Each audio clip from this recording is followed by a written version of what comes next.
살아계신 하나님, 오늘 이 새벽에 우리의 영혼을 깨워주시고 기도하는 마음 주시고 이 귀한 기도의 자리로 인도해 주셔서 감사합니다. 이 새벽 약속의 말씀을 믿고 나아갑니다. 믿음이 없이는 기쁘게 할 수 없나니 하나님께 나아가는 자들은 하나님이 오늘 이 자리에 계신 곳과 자신을 찾는 자들 가운데 상 주시는 분, 응답하시는 분, 말씀하시는 분이심을 믿고 나아갑니다. 이 새벽에 성령 하나님 함께하여 주셔서 우리의 주홍같이 붉은 죄악을 사하여 주시고 우리의 연약하고 부족한 병약한 육신을 치료하여 주시고 우리의 해결할 수 없는 기도의 제목들을 주님 응답하여 주시옵소서. 기도의 능력을 경험하게 하시고 기도할 때 주시는 평안과 기쁨을 누리는 오늘 이 새벽의 자리가 되어질 수 있도록 성령 하나님 기름 부어 주시옵소서. 의지하오며 예수님의 이름으로 기도드렸습니다. 아멘. 오늘 우리에게 주시는 하나님의 말씀은 시편 119편 129절에서부터 144절까지 말씀입니다. 129절에서부터 144절까지 말씀입니다. 제가 본 성경으로는 구약 895면이 되겠습니다. 129절부터 우리 한 절씩 교독하시고 마지막 144절을 합독하시겠습니다. 주의 증거들은 놀라움으로 내 영혼이 이를 지키나이다.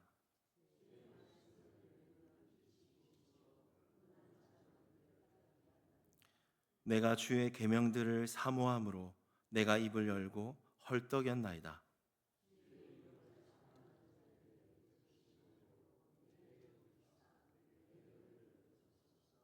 나의 발걸음을 주의 말씀에 굳게 세우시고 어떤 죄악도 나를 주관하지 못하게 하소서.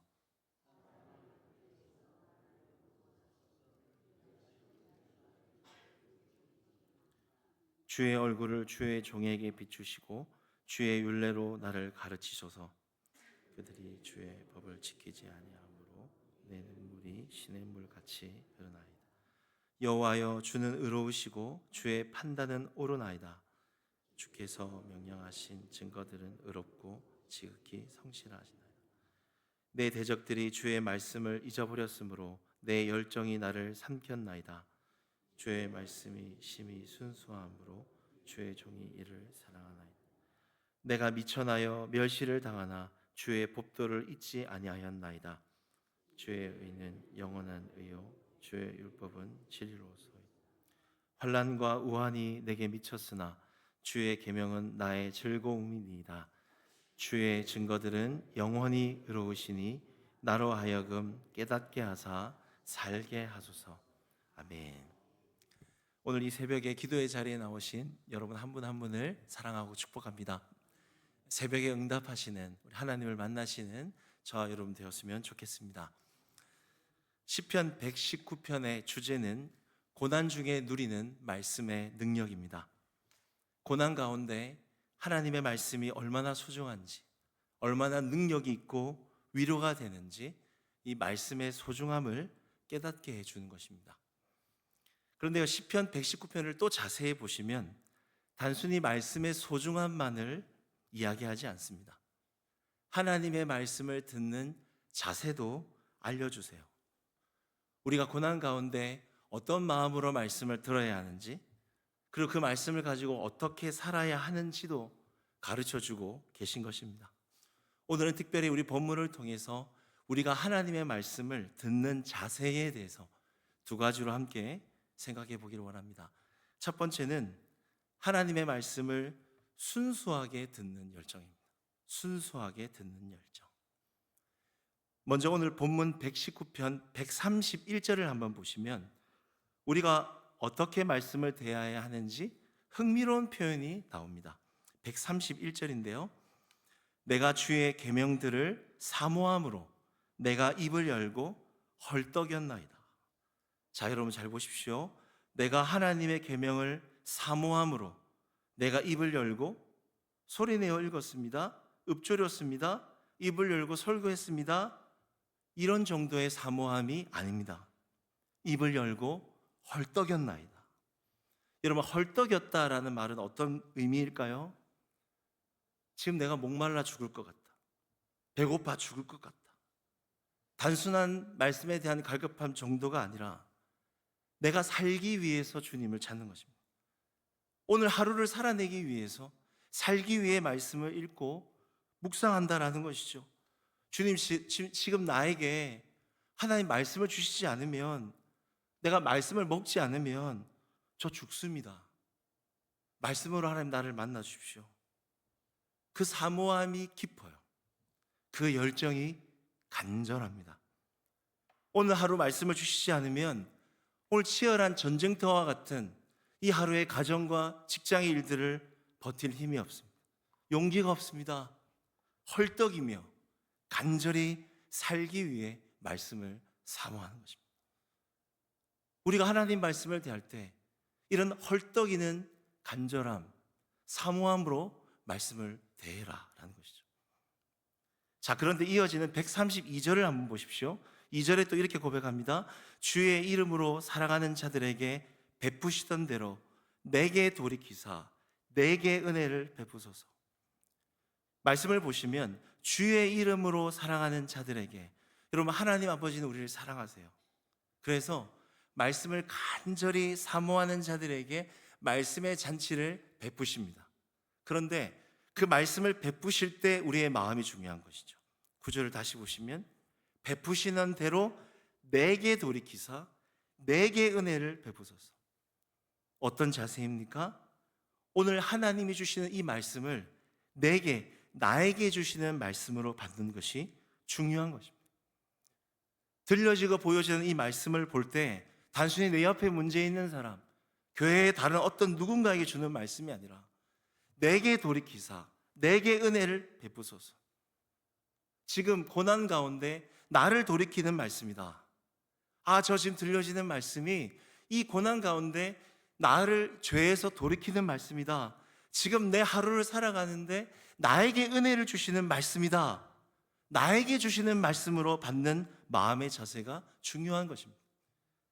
그때 그 말씀이 내 영혼의 힘이 되고 우둔한 내 생각과 내 마음을 비추는 능력이 나타나고 기적이 일어나는 것이죠. 여러분, 성경은 이렇게 하나님의 말씀의 능력, 위로, 소중함도 가르치지만 말씀을 듣는 그 마음의 태도를 또한 더 중요하게 강조하고 있습니다. 데살로니가 2장 13절에 보시면 이런 말씀이 있습니다.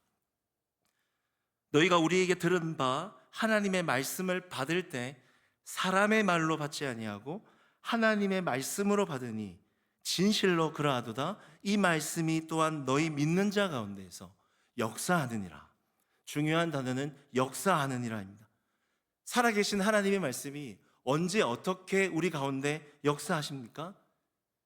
들려지는 하나님의 말씀을 사람의 말로 듣지 않고 지금 나에게 주시는 말씀으로 받을 때 믿는 자 가운데 역사하는 것입니다. 한 번 더 예를 들어 볼까요? 지금 이 새벽에 하나님 말씀이 들려요. 말씀을 듣는데 저 설교자가 왜 저런 말을 하지? 무슨 의도를 가지고 지금 저렇게 얘기하고 있지? 아니면 우리 교회에 어떤 성도에게 무슨 문제가 생겼나? 이게 아니라는 것이죠. 들려지는 말씀이 사람이 전하지만 하나님께서 주시는 말씀이다. 사람의 말이 아니라 교회의 어떤 누구의 상황보다 지금 나에게 주시는 말씀으로 순수하게 받을 때 말씀이 살아 역사하는 것입니다. 능력과 기적이 나타나는 것입니다. 여러분, 이렇게 우리가 말씀을 듣는 마음의 태도가 중요한 것이죠. 여러분, 어떤 마음으로 말씀을 들으십니까? 예배 시간에 설교를 들을 때, 말씀을 묵상할 때, 필사할 때 어떤 마음으로 말씀을 대하십니까? 내가 주의 계명들을 사모함으로 헐떡였나이다. 하루하루를 살아내기 위해 간절하게 기대를 가지고 열정을 가지고 말씀을 대하십니까? 말씀을 들을 때 얼마나 순수하게 하나님의 말씀으로 순수하게 어린아이와 같이 듣고 계십니까? 여러분, 말씀이 능력이 있고 힘이 있지만 말씀을 듣는 마음의 자세가 더 중요합니다. 이 자세가 회복되었으면 좋겠어요. 성경에 우리 예수님은 씨 뿌리는 농부이십니다. 늘 말씀을 부지런히 성실하게 우리를 위해 뿌리십니다. 중요한 것은 받는 마음의 자세인 것이죠. 더 간절하게, 더 순수하게 좋은 밭으로 말씀을 받으십시오. 그럴 때 그 말씀이 기적이 되고 믿는 자 가운데 역사하는 것입니다. 좋은 밭이 되는 저와 여러분이 되었으면 좋겠습니다. 또 한 가지 우리가 하나님 말씀을 대할 때 기억해야 할 것은 말씀을 깨닫고 기도의 문을 열어야 한다는 것입니다. 말씀의 적용입니다. 오늘 본문을 다시 보시면 시인은 고난 가운데 이 말씀이 얼마나 힘이 되는지 소중함을 깨닫습니다. 그런데요, 말씀의 그 소중함, 위로, 힘, 깨닫는 것만으로 끝나지 않아요. 깨달으면 깨달아질수록 기도의 자리로 나아가고 있다는 것입니다. 시편 119편 129절과 130절을 한번 보십시오. 129절, 주의 증거들은 놀라움으로 내 영혼이 이를 지키나이다. 주의 말씀을 열면 빛이 비추어 우둔한 사람들을 깨닫게 하나이다. 고난 중에 갈급한 마음으로 이 말씀을 받았어요. 말씀하신 하나님을 만났습니다. 그리고 그 영혼의 이 말씀의 능력을 깨달았어요. 놀랍습니다. 이 말씀이 내 안에 빛을 비추어서 내 안에 있는 숨은 의도들, 죄악들을 깨닫게 하는 거예요. 말씀이 부딪히는 거예요. 사람들이 말씀을 깨달았나이다. 자, 그런데요, 깨달으면 된 거 아닙니까? 깨달았으면 이제 다음에 그 깨달은 말씀을 가지고 행해라, 순종해라, 이런 말씀들이 나올 것 같은데, 이어지는 133절부터 보시면 이 깨닫는 말씀을 가지고 기도가 터져 나온다라는 것이죠. 133절입니다. 제가 조금 의역하겠습니다. 주의 말씀으로 나를 굳게 세우셔서 죄가 나를 주관하지 않게, 지배하지 못하게 해주십시오. 134절, 나를 괴롭히고 박해한 사람들 사이에서 나를 구원해 주십시오. 136절, 주의 법을 지키지 않는 사람들 사이에서 내가 눈물을 흘리지만 말씀을 따라가게 해 주십시오. 마지막 144절에도 보십시오.